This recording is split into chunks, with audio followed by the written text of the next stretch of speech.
You, Kerwin, are one of the most versatile composers that I've ever met.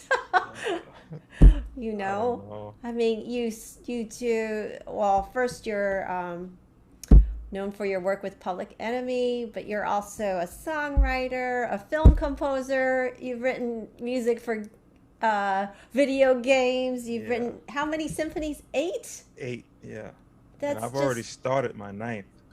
oh my gosh. That's amazing. And you write for film. Yep.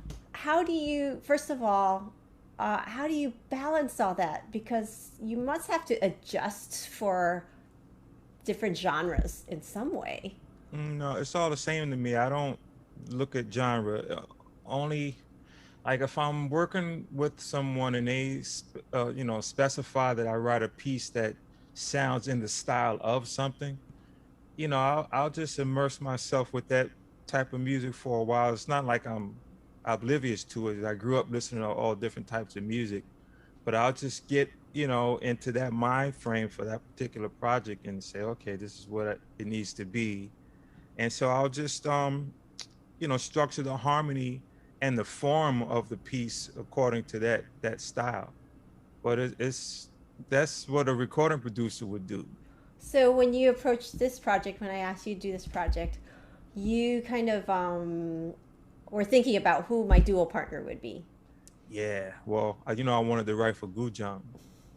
That just And kind of blew my mind. It was like, yeah, what because what speaks to you? Well, how does the guzheng speak to you?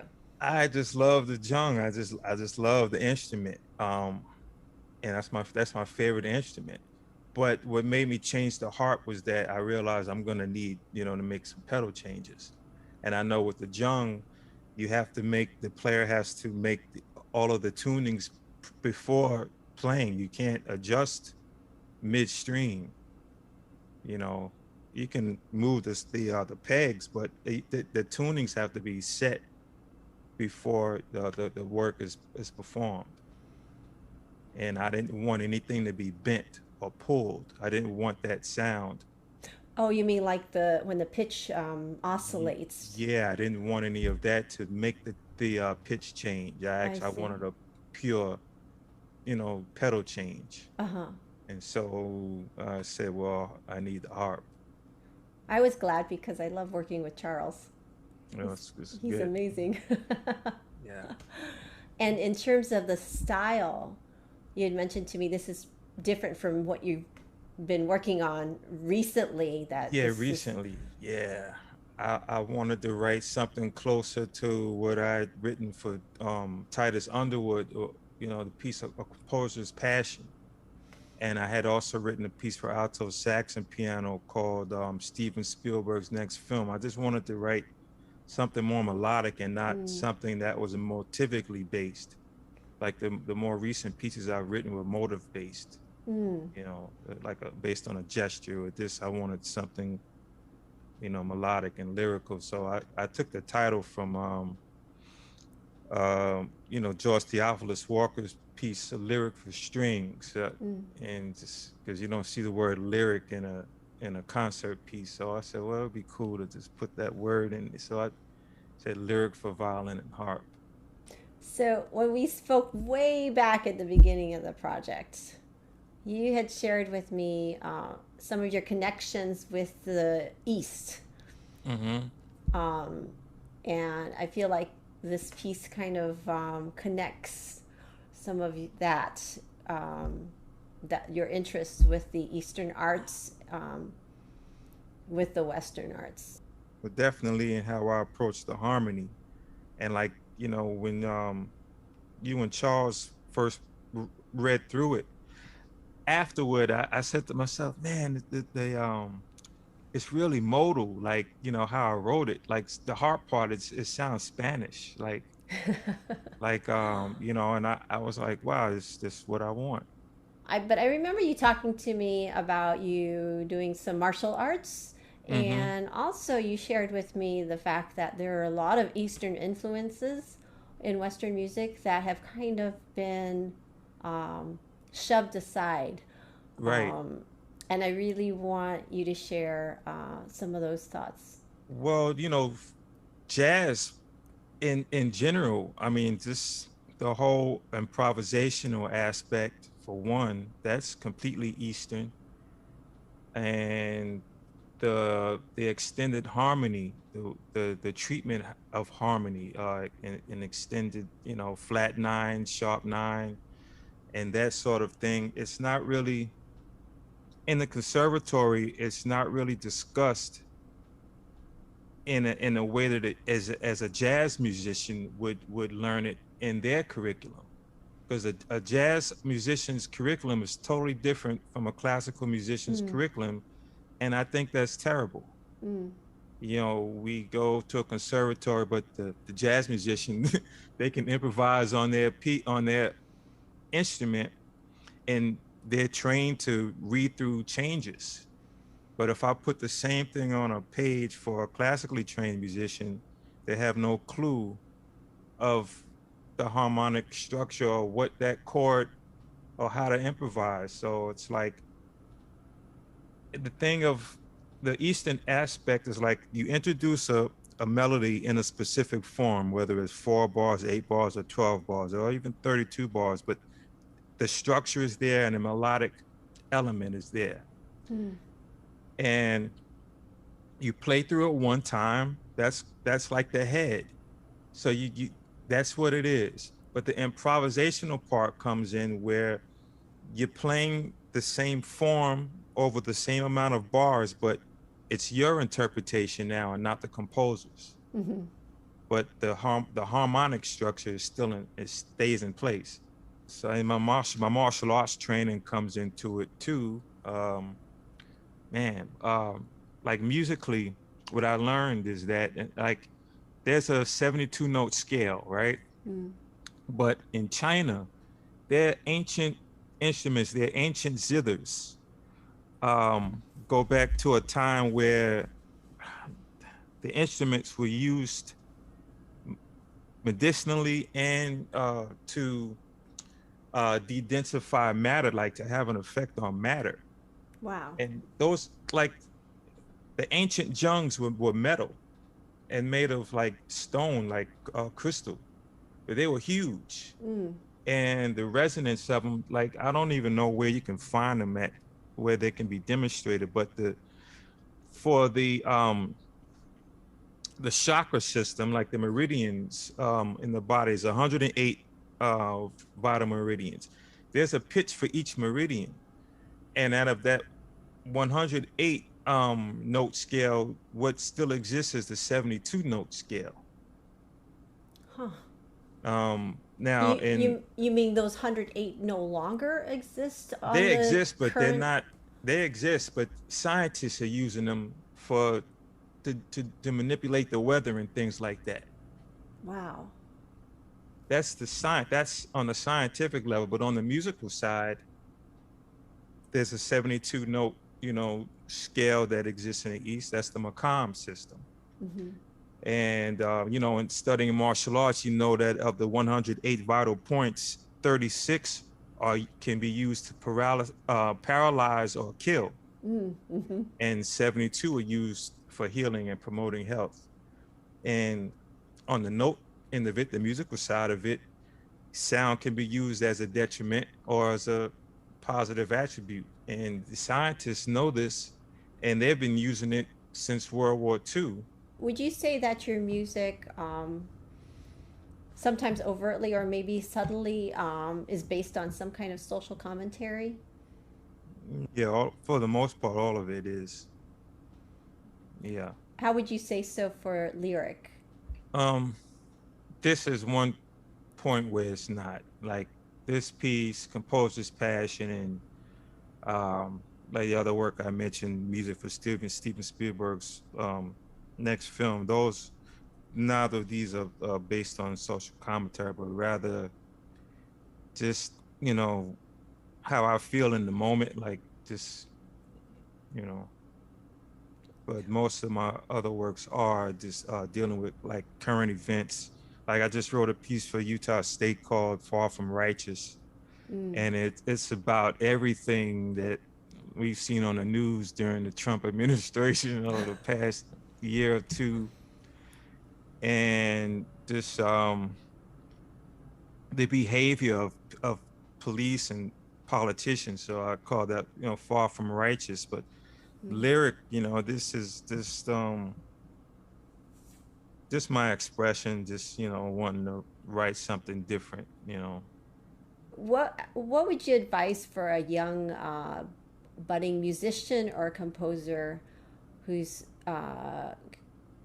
coming through the ranks these days from your experience? And I would recommend that they expose themselves to as many different forms of music as possible, um, internationally, and not be stuck in just one way of listening, one way of articulating music, you know, but to be open to different forms, and also not to rush any process of success that they're pursuing, but to keep that open and realize, and some things take a longer time than other things. One person may reach success in a year, for another it may take 30. That's really vital, isn't it, to keep searching and learning? I mean, I think Yeah, people would have seen you 10, 15 years ago and said, oh, you're successful. So really success is in the mind, yeah. and hopefully you don't feel like you've reached that destination because then you stop growing. I went back to school just to deal with the politics of diversity. Mm. Had I not had to deal with any of that, I definitely would have been further along years before, in the Hmm. 90s. Yeah. When you said you had these roadblocks, was it because so many people felt like so many people base their judgment on credentials and that diploma or what you've done before, or the fact that you were in hip hop and jazz and the classical music world Hmm. at that time, not recognizing that as valid per se? Did you Mhm. feel that's part of it? Yeah, I remember, well, the Paris Conservatory told me I was too old when I was 32. Um, and I remember before that, I would reach out to composers, Black composers as well, and not getting any type of support. Their response would be good luck. Mm. I, Good luck, that's two words. I mean, Mm-hmm. you can't tell me, have a conversation with me as to, what I needed to work on or do. The Mm-hmm. only advice I ever got was from Quincy Jones, and that was in 2002 or three. He came to Atlanta to do his book tour, his first book.